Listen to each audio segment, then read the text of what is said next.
माझ्याकडे दुसरा पर्याय नव्हता. मला तिला माझं करायचं होतं. लग्नासाठी तयार करायचं होतं. आकाश खांदेखाली सोडत म्हणाला, तू तिला अक्षरशः घाबरवून टाकलं असेल. रागात तिने काही चुकीचं पाऊल उचललं असतं तर तिच्या आईवडिलांना काय उत्तर दिलं असतंस? आकाश, तू खूप चांगला माणूस आहेस. तू कधी कोणाला दुखावलं नाहीस. पण तिच्याशी तू फार निर्दयीपणे वागलास. मला तुझ्याकडून हे अपेक्षित नव्हतं. निखितने तिरस्काराने त्याच्याकडे पाहिलं. तुला कल्पना आहे का ती तुझ्याबद्दल काय विचार करत असेल? तिच्या डोळ्यातलं सगळं प्रेम, सगळा आदर तू गमावला असशील.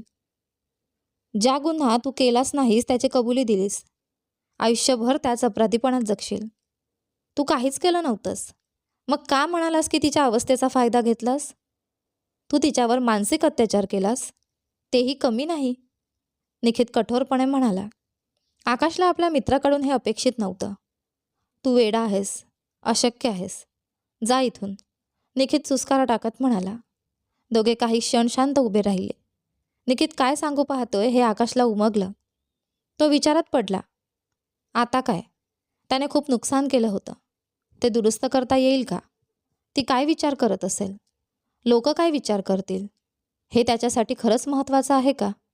आजवर त्याने याचा विचारच केला नव्हता. कारण तिने कधीच त्याच्या प्रेमाची कदर केली नव्हती. पण आज तिने कबूल केलं की कधीतरी तिने त्याच्यावर प्रेम केलं होतं. तिला आपल्या चुका मान्य होत्या. ती कदाचित अपरिपक्व असेल, जबाबदार नसेल, पण ती या सगळ्याची पात्र आहे का? 6 वर्ष तो या दिवसाची वाट पाहत होता. 6 वर्ष. आणि काय मिळालं त्याला? बदल्याच्या नावाखाली पुन्हा वेदना. प्रेमाच्या नावाखाली वेदना मिळाल्या. आणि बदल्याच्या नावाखालीही तेच. आता त्याला सावध राहायला हवं. नातं उभं करायला वर्ष लागतात आणि तोडायला एक क्षण पुरतो. तो खोट्यांवर आधारलेलं नातं उभारत होता आणि ते एक दिवस त्यालाच जाळणार होतं. तो हॉलमध्ये गेला आणि मानसीला शोधू लागला. ती रिंकीसोबत बाहेर आली. तिच्या चेहऱ्यावर कोणतीच भावना नव्हती, पूर्णपणे निर्विकार. आकाशच्या घशात गोळा आला.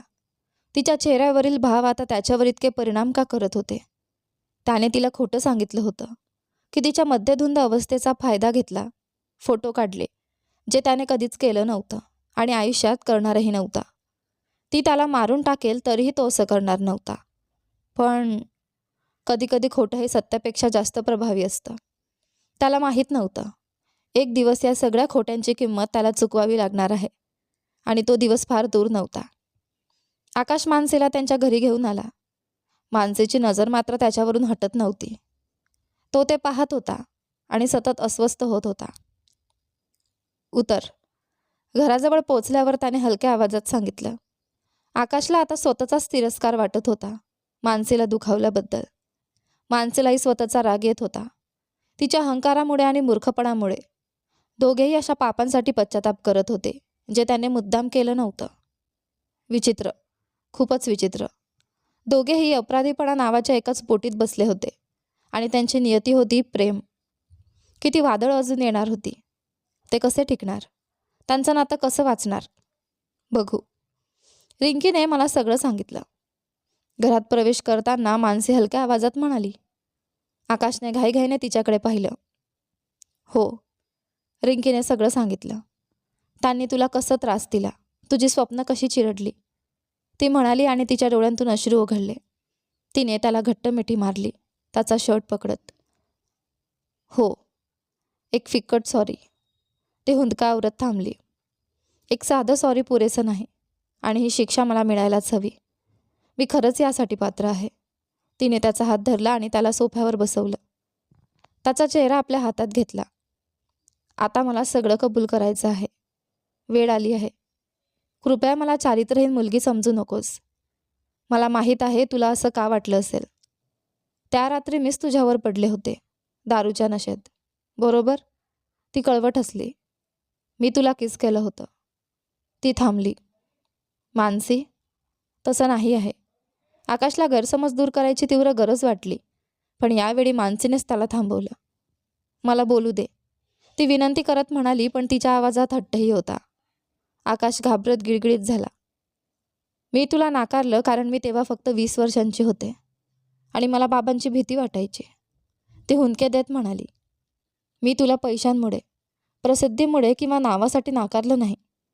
मला खरंच वाटलं तू फ्लर्टी असशील, वुमनायझर असशील.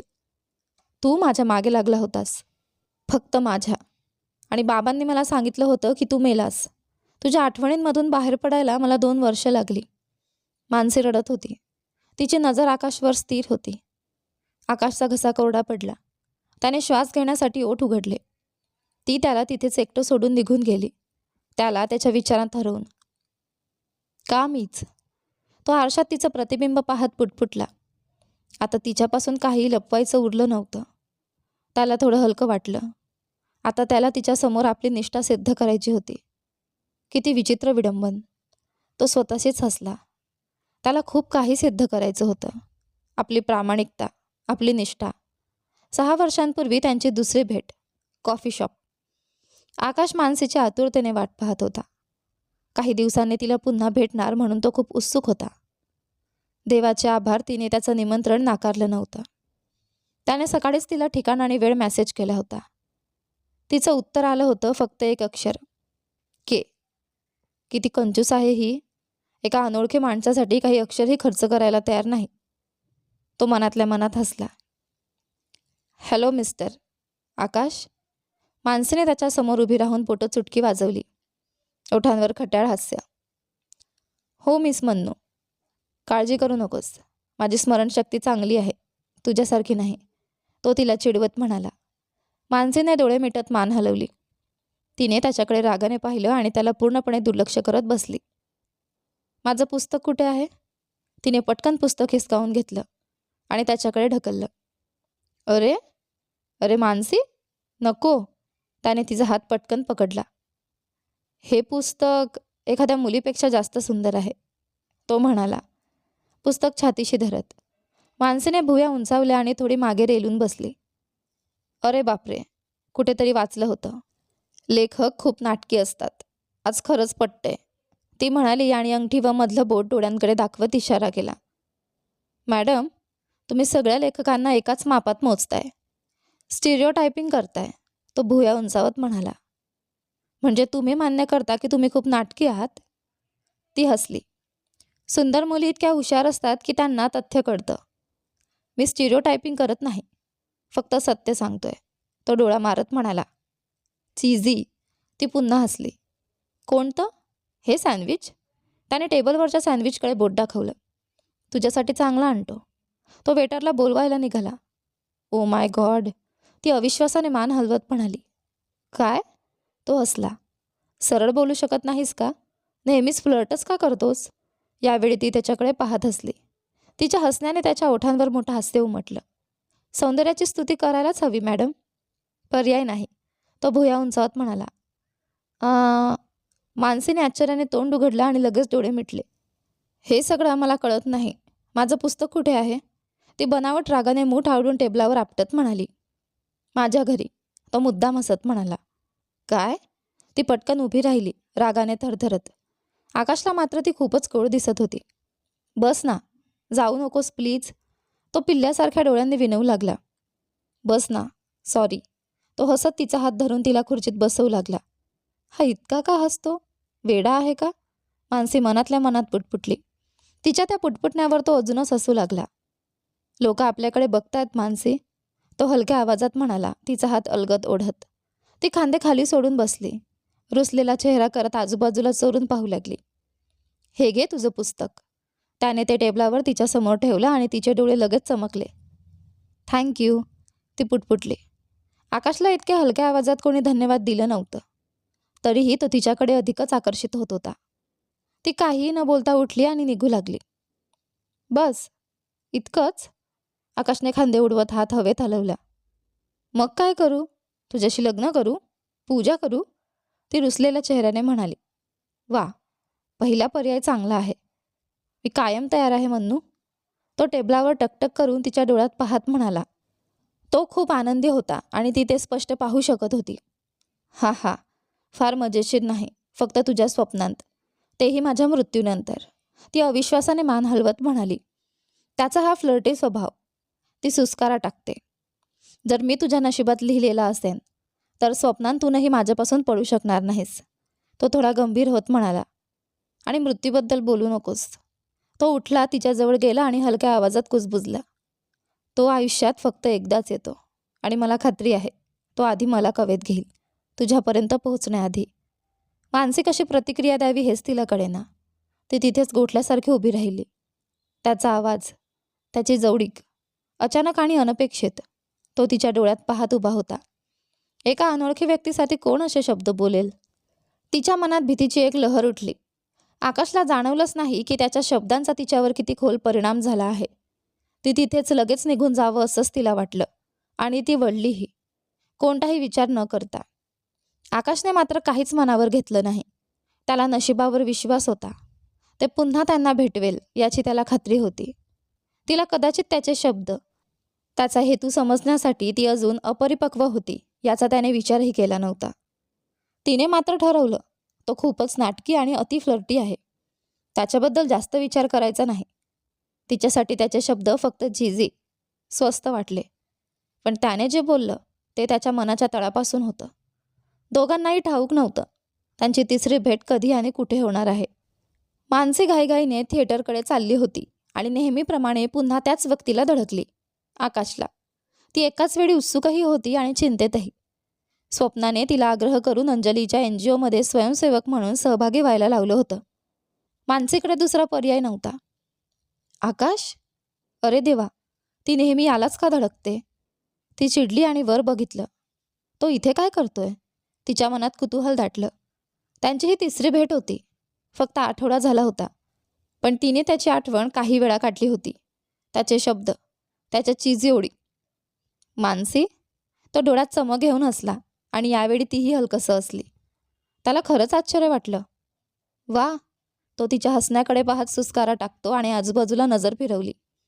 तो तिथेच उभा राहिला, आपला लाजरा चेहरा लपवत. मानसीला दिसत होतं तो किती उत्सुक आहे. नशिबावर विश्वास ठेवणारा आकाश मनात म्हणाला, नियतीने आपलं काम केलं. त्याने मनोमन तिचे आभार मानले. मुन्ना? रिंकी घाईघाईने आली आणि आकाशकडे पाहत मानसीकडे चमकत्या डोळ्यांनी बघू लागली. हे दोघे अगदी अविभाज्य आहेत, मानसीने मनात नोंद केली. मन्नू? रिंकी आनंदाने किंचाळली. तिला माहीत होतं मानसी इथे का आली आहे. कदाचित ती आज समर कॅम्पसाठी आलेल्या नवीन स्वयंसेवकांपैकी एक असेल. तुम्ही दोघं इथे काय करताय? मानसीने घाबरलेल्या नजरेने विचारलं. तिला त्यांना इथे पाहायची अपेक्षा नव्हती. हो हो हो, रिंकी दोनदा गोल फिरली आणि लहान मुलीसारखी खिदळली. मानसीला तिचा आनंद कळेना, पण मनात तिला जाणवत होतं, ही वेडी मुलगी काहीतरी विशेष कारणाने खुश आहे. काय असेल ते? तिने मनातल्या मनात देवाला प्रार्थना केली, या 2 वेळांपासून मला वाचव. रिंकीला आयोजकाने सांगितलेलं आठवलं. समर कॅम्पसाठी नवीन स्वयंसेवकांची निवड झाली आहे. हो, रिंकीने आकाशचा हात थोपटला. मानसी. एक तरुण तिच्या समोर आला, सुमारे 25 वर्षांचा, चेहऱ्यावर सौम्य हास्य. हो, ती मान हलवत म्हणाली, पण डोळ्यांच्या कोपऱ्यातून आकाशकडेच पाहत होती. स्वागत आहे मानसी. जितेशने हस्तांदोलनासाठी हात पुढे केला.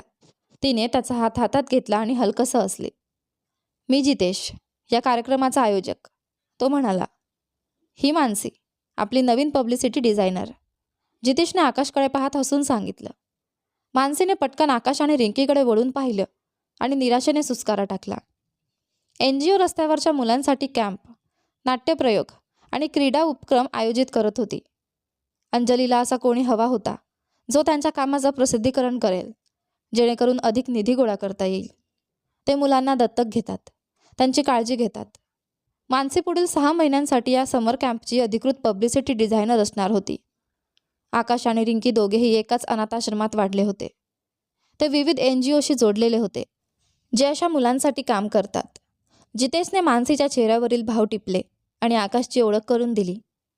हा आकाश, आपला लेखक, मुलांसाठी नाटके लिहितो, तो म्हणाला आणि आकाशच्या खांद्यावर थाप मारली. मानसीने डोळे फिरवले, मान खाली घातली आणि ओठांवर उमटलेलं छोटंसं हास्य लपवू लागली. मी रिंकी, मी आकाशला मदत करते. आणि रिंकी इकडे तिकडे पाहत काहीतरी बोलायचा प्रयत्न करत थांबली. काय? मानसीने सुस्कारा टाकला, खांदे खाली सोडले आणि रुसलेला चेहरा केला. रिंकी इतकी हायपर का असते नेहमी? तिच्या या वागण्याने मानसी खरंच चिडली होती. रिंकी खूप गोड आहे. ती मुलांशी पटकन मिसळते आणि अगदी प्रोफेशनलसारखी त्यांना ट्रेन करते. जितेशने रिंकीचं वाक्य पूर्ण केलं. आकाश हसला आणि रिंकीचे केस कुरवाडले. वेडी मुलगी, मानसी पुटपुटली. आकाशने ते ऐकलं. यावेळी मात्र तो खरंच चिडला. ती तिला नेहमी वेडी का म्हणते? 1-2 वेळा त्याने समजून घेतलं, माफ केलं, पण सतत? ते खरंच दुखावत होतं आणि त्रासदायकही होतं. मानसीने हे थांबवायला हवं. रिंकी नेमकी कशी आहे हे तिला कळायलाच हवं असं त्याला वाटलं. आणखी काही लोक येणार आहेत. तोपर्यंत तुम्ही तिघं त्या कॉन्फरन्स रूममध्ये जाऊन बसाल का? जितेशने हसत विचारलं. मानसीने कपाळावर आठ्या घातल्या आणि आपली बॅग खांद्यावर सावरत चालू लागली. बॅग सतत खांद्यावरून घसरत होती आणि ती चिडून ती घट्ट पकडत होती. तिच्या त्या हालचालींवर आकाश हलकसं हसला आणि तिच्या मागे निघाला, रिंकीला हॉलमध्येच सोडून. रिंकीने आजूबाजूला पाहिलं आणि रुसलेल्या चेहऱ्याने त्यांच्या मागे धावत गेली. तिचा मित्र तिला एकटी सोडून गेला होता. ते तिघे एका मोठ्या खोलीत गेले. मानसीने सगळ्या खुर्च्या टाळून कोपऱ्यात जाऊन बसली, आकाशपासून दूर. रिंकीने काळजीने कपाळावर आठ्या घातल्या. मानसी त्यांना का टाळतेय? काळजी करू नकोस, आकाशने रिंकीचा हात थोपटत हसून सांगितलं. मानसी? आकाश तिच्या शेजारी बसला, संभाषण सुरू करण्याचा प्रयत्न करत. मानसीने सुस्कारा टाकला आणि त्याच्याकडे भुया उंचावून पाहिलं. ती चिंतेत होती. त्याला शब्दांचा खेळ चांगला येतो. तो तिला सहज भुरळ घालू शकतो हे तिला ठाऊक होतं. ती आठवडाभर नीट झोपली नव्हती. त्याचे शब्द तिच्या मनात घुमत होते. ती नेहमीच बिनधास्त चिवचिवीत होती. जन्म, मृत्यू, नियती अशा गोष्टींचा तिने कधी विचारच केला नव्हता. पण तो काय बोलला होता? मृत्यू? नियती? त्याच्या शब्दांनी तिच्या अंगावर शहारे आले होते. तिच्यासाठी त्याचे शब्द म्हणजे फक्त फ्लर्टिंग, मन वळवण्याचा प्रयत्न. आपण पुन्हा भेटलो, नियतीवर विश्वास ठेवणारा आकाश आनंदाने म्हणाला. त्याला वाटत होतं हे त्याच्या नशिबातच होतं. तो कर्मावर विश्वास ठेवणारा होता. हो, फारच दुर्दैवाने, मानसी मुद्दाम थोडी कठोरपणे म्हणाली. दुर्दैवाने? खरंच? तो रुसल्यासारखा चेहरा करत म्हणाला. ती लगेच त्याच्याकडे वळली. त्यांचा नजरा क्षणभर भिडल्या. तिच्या मनात अपराधीपणाची हलकी लहर उमटली. तिने लगेच नजर वळवली. आकाश गोंधळून तिच्याकडे पाहत राहिला. दुर्दैव हा शब्द त्याला टोचला. तिने तो का वापरला? त्याचा चेहरा पाहून ती हलक्या आवाजात म्हणाली. नाही. आकाशच्या ओठांवर लगेच हसू उमटलं. मानसी, तुला नियतीवर विश्वास आहे का? तो थोडा गंभीर होत विचारतो. मृत्यू? आता नियती? हा नेमका काय विचार करतोय? मानसी घाबरली. तिने कपाळावर आठ्या घातल्या आणि मान हलवली. तिला मृत्यू, नियती, भाग्य यांचा खरा अर्थ माहीत नव्हता. तिला फक्त तिच्या नियमांवर, तिच्या पद्धतीने जगायचं होतं. क्षणभर शांतता पसरली. माहीत नाही, ती शेवटी म्हणाली त्याचे शब्द टाळत. आकाशने तिचा गोंधळ ओळखला आणि विषय बदलला. तू इथे कशी आलीस मानसी? या NGOबद्दल तुला कसं कळलं? तो शांतपणे विचारतो. माझ्या बहिणीने मला या कॅम्पचा भाग व्हायला सांगितलं. ती खोल श्वास घेत हलकसं हसण्याचा प्रयत्न करत म्हणाली. असं? तो म्हणाला आणि आपल्या वहीत काहीतरी गंभीरपणे लिहू लागला. ती त्याच्या वहीकडे पाहू लागली. सुंदर, वळणदार अक्षरं, एकसारखी, नीट रांगेत. तू नाटकही लिहितोस? ती उत्सुकतेने विचारते. तिच्या नजरेत त्याच्या हस्ताक्षराचं कौतुक होतं. हो, तो मान हलवत म्हणाला, हसू लपवत. ती त्याच्याबद्दल जाणून घ्यायला उत्सुक आहे हे त्याला जाणवलं. वा, खूप सुधारणा झाली आहे, तो पुटपुटला. पण मला यात फार रस नाही. फक्त या मुलांसाठी लिहितो. तो लिहतच राहिला. आता सांग, तू इथे का आलीस? ती हसत विचारते. पहिल्यांदाच ती त्याच्याकडे मनापासून हसते. आकाशने क्षणभर देवाचे आभार मानले. तिने कारण सांगितलं. तो शांतपणे मान हलवत राहिला. त्याला आता कळलं ती थोडीशी जबरदस्तीने इथे आली आहे. रिंकी त्यांच्या मागे बसून सगळं ऐकत होती, चेहऱ्यावर खटाळ हास्य. अर्धा तास ते दोघं विविध विषयांवर बोलत राहिले. NGO, त्याची उद्दिष्ट, कामकाज, प्रशासन. आकाशला कळलं मानसीला व्यवस्थापन आणि प्रशासनात खूप रस आहे. तो खरंच आश्चर्यचकित झाला. त्याला वाटलं नव्हतं की तिच्या आयुष्यात इतकी गंभीर ध्येय असतील. त्याने मनापासून तिच्या जिद्दीचं कौतुक केलं आणि ती तिची सगळी स्वप्न पूर्ण करो अशी इच्छा केली. त्याला ठाऊक होतं तो तिच्यावर प्रेम करतो, पण ते व्यक्त करायला कदाचित 3-4 वर्ष थांबावं लागेल. तो तिच्या मार्गात अडथळा बनू इच्छित नव्हता. तो फक्त 23 वर्षांचा होता, पण वयापेक्षा जास्त पारंपरिक विचारांचा हे त्याला माहीत होतं. त्याला फक्त तिच्या आयुष्याच्या प्रवासाचा भाग व्हायचं होतं. तिच्या स्वप्नांच्या दिशेने ती चालताना तिच्यासोबत राहायचं होतं. मानसी लॅपटॉपवर काम करत बसली होती, पण तिच्या मनात आकाशचे शब्द घुमत होते. काय शोधतेस? आकाशने तिच्या बॅगकडे पाहत विचारलं. ती 10 मिनिटांपासून त्यात काहीतरी शोधत होती. लॅपटॉपचा चार्जर आणायला विसरले, ती सुस्कारा टाकत म्हणाली. आकाशने आजूबाजूला पाहिलं तिला मदत करण्यासाठी. तेवढ्यात रिंकीला काहीतरी आठवलं. ती पटकन खुर्चीतून उडी मारून उठली. घाईत तिचा तोल केला आणि ती थेट मानसीवर पडली. मानसीला काहीच कळलं नाही. ती रागाने तिच्याकडे पाहू लागली. तिचा लॅपटॉप जोरात आवाज करत जमिनीवर आदळला. काय रे हे? मानसीने रिंकीवर ओरडत लॅपटॉप हिसकावून घेतला आणि तो नीट तपासू लागली. मानसी? आकाशने तिला इशारा दिला आणि ते तिला खूप लागलं. मानसीला कुणी तिला कंट्रोल करावं हे अजिबात आवडत नाही. ती कधीही तिच्या भावना लपवत नाही. जे काही वाटतं ते ती उघडपणे व्यक्त करते. त्यामुळे तिचे बरेच शत्रू झालेत हे तिला ठाऊक आहे, पण तिला त्याची पर्वा नाही. वेड्यांची राणी, मानसी रिंकीवरचा राग आवरत म्हणाली. रिंकी क्षणभर घाबरली आणि आकाशचा हात घट्ट पकडला. तिला मानसीची मदत करायची होती, पण उलट तिचाच लॅपटॉप खराब झाला होता. मानसी? आकाशने गंभीर आवाजात पुन्हा तिला थांबवलं. त्याच्या आवाजाने ती एक पाऊल मागे सरकली. त्यालाही ते बोलताना वाईट वाटत होतं, पण आतून तो थोडा आनंदीही होता. त्याच्या शब्दांचा तिच्यावर जबरदस्त प्रभाव आहे हे त्याला जाणवलं होतं. त्याचे शब्द कधी अमृतासारखे गोड, तर कधी तलवारीसारखे धारदार असतात. क्षणभर त्याने डोळे मिटले. त्याला सर्वात जास्त काळजी होती ती रिंकीची, तिच्या हास्याची. मानसी मात्र तिच्या लॅपटॉपसाठी रडत होती. तो तिच्या बाबांनी तिला भेट म्हणून दिला होता. क्षणभर शांतता पसरली. आता मानसीला जाणवलं आकाश तिच्या भावना कशा सहजपणे हलवतो, कसं तिच्या मनावर नियंत्रण मिळवतो. जर त्याने असं केलं नसतं तर ती त्याच्यावरच ओरडली असती. पण ती तिथे शांत बसून डोकं धरून का बसली होती? ती विचार करत होती. ती घाबरली होती. ती त्याला तिच्या हृदयावर राज्य करू देऊ शकत नव्हती. पण मग ती का परवानगी देत होती? तिने लॅपटॉप उचलला आणि दुसऱ्या खुर्चीवर जाऊन बसली.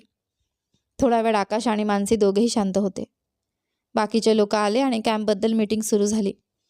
मानसीच्या आयडियांनी सगळे प्रभावित झाले, आकाशही. कामाच्या बाबतीत ती खूप समर्पित होती आणि आकाशने हे मनापासून मान्य केलं. मानसी आतून जळत होती. तिला कळत नव्हतं का आकाशने तिला ओरडलं म्हणून ती दुःखी होती का? पण ती दुःखी का व्हावी? तो कोण आहे तिच्यासाठी? त्याच्या मताला ती इतकं महत्त्व का देते? तिने डोळे घट्ट मिटले. तिच्या बहिणीला कदाचित त्याच्या शब्दांचा अर्थ समजला असता, कारण तिने त्याची पुस्तकं वाचली होती. त्याची विचारसरणी, तत्त्वज्ञान तिला आवडत होतं. घाबरलेली रिंकी रडतच तिथून निघून गेली. मानसीच्या डोळ्यात मृदुता आली. तिला माहीत होतं रिंकीने ते मुद्दाम केलं नव्हतं. मीटिंग संपण्याची दोघंही आतुरतेने वाट पाहत होते. एकमेकांसमोर उभं राहणं त्यांना अजून कठीण होणार होतं हे दोघांनाही माहीत होतं. आकाशला सगळं नीट करायचं होतं. तो पुन्हा तिच्या बाजूला जाऊन बसला. मानसीने डोकं वर केलं. तिचे डोळे ओले झाले होते. सॉरी, तो हळूच कुजबुजला आणि तिच्या ओठांवर नकळत हसू म्हटलं. ती स्वतःच आश्चर्यचकित झाली. ती हसली कशी? सॉरी, रिंकीनेही डोळे पुसत म्हटलं. बहुतेक लोक निघून गेले होते. उद्या ते मुलांना भेटणार होते. मानसी चालत निघाली, अधूनमधून मागे वळून आकाशकडे पाहत. तो आता तिच्या मागे येणार नाही का? तिच्या मागे धावणार नाही का? क्षणात तिचा चेहरा पटला. तिचं हृदय एका क्षणासाठी थांबल्यासारखं झालं. एका मुलीला शेवटी काय हवं असतं? त्याच्याकडून थोडं लाड करून घ्यायचं नसतं का? पण तो कोण आहे तिच्यासाठी? मानसी? तो धावत तिच्या मागे आला आणि तिच्या कानात तिचं नाव कुजबुजला. मी खरंच सॉरी आहे, तो अलगद तिची हनुवटी बोटांनी वर करत म्हणाला. त्याचा स्पर्श इतका शांत करणारा होता. तिला नेहमी वाटायचं त्याच्या स्पर्शाने ठिणग्या उडतील, फुलपाखरं उडतील. पण जे तिने प्रेमाबद्दल ऐकलं होतं ते वेगळं होतं आणि जे ती अनुभवत होती ते वेगळंच होतं. कदाचित प्रेम म्हणजे ठिणग्या नसतात. कदाचित प्रेम म्हणजे फक्त शांत, सुरक्षित वाटणं असतं. या विषयावरचा तिचा दृष्टिकोन हळूहळू बदलत होता आणि या बदलामागचा गुन्हेगार तोच होता. प्लीज, तो विनवणी करत म्हणाला. मानसीने डोळ्यात पाणी आणत मान खाली घातली आणि हलकंसं हसली. हसू, तुझे ते 2 शब्द मला खूप मिस होत आहेत, तो प्रामाणिकपणे म्हणाला. हा हा, ती हसली. आता माफ केलंस? त्याने लगेच विचारलं. बहुतेक, ती म्हणाली आणि त्याला तिच्या ओठांवर पुन्हा तीच ओळखीची स्मर्क दिसली. अरे देवा, तू मला खरंच घाबरवलंस. तो मनापासून कबूल करत म्हणाला. त्याच्या त्या कबुलीने ती एका वेगळ्याच संभ्रमात पडली. रिंकी? मानसीने आजूबाजूला पाहिलं पण रिंकी कुठेच दिसत नव्हती. ती अशी का आहे? कृपया मला जजमेंटल समजू नकोस, पण ती खूपच बालिश आहे आणि तिचे प्रकार तर अगदी वेडेपणाचे असतात. मानसीने टोमणा मारला. आकाशच्या मनात विचार आला. हीच ती मानसी आहे जिचं रूप त्याने पहिल्यांदा पाहिलं होतं. तिला चुकीचं समजू नकोस. रिंकी वेडी नाही, ती खूप धाडसी मुलगी आहे. तो तिच्या बाजूने उभा राहिला. खरंच? ते दिसतंय मला, ती उपहासाने म्हणाली. तिच्या मूडमधला हा बदल आकाशवर परिणाम करून गेला, पण तरीही त्याने देवाचे आभार मानले की ती लगेच पूर्वीसारखी झाली होती. हो मानसी, तिने लहान वयातच तिचे आईवडील गमावले आणि अनाथाश्रमात ती सगळ्यांची आईसारखी काळजी घेते. तो समजवण्याचा प्रयत्न करत म्हणाला. अनाथाश्रम? पण का? मानसीला क्षणभर रिंकीसाठी वाईट वाटलं. हे खरं आहे. अरे देवा, मानसीने डोळे घट्ट मिटले. ही नवी माहिती पसवणं तिच्यासाठी कठीण जात होतं. आम्ही दोघं मित्र आहोत. त्याच अनाथाश्रमात एकत्र वाढलो आहोत. यापुढे काय होतं ते पहा आपल्या या कथेच्या पुढच्या भागांमध्ये. पण तोपर्यंत तुम्हाला आजचे दोन्ही भाग कसे वाटले ते मला कमेंट करून नक्की सांगा. व्हिडिओ आवडला असेल तर व्हिडिओला लाईक करा, शेअर करा, चॅनलवर नवीन असाल तर सबस्क्राईब करा आणि हो, नोटिफिकेशन बेल नक्की दाबा जेणेकरून येणाऱ्या पुढील व्हिडिओची अपडेट तुम्हाला सर्वात आधी मिळेल. धन्यवाद.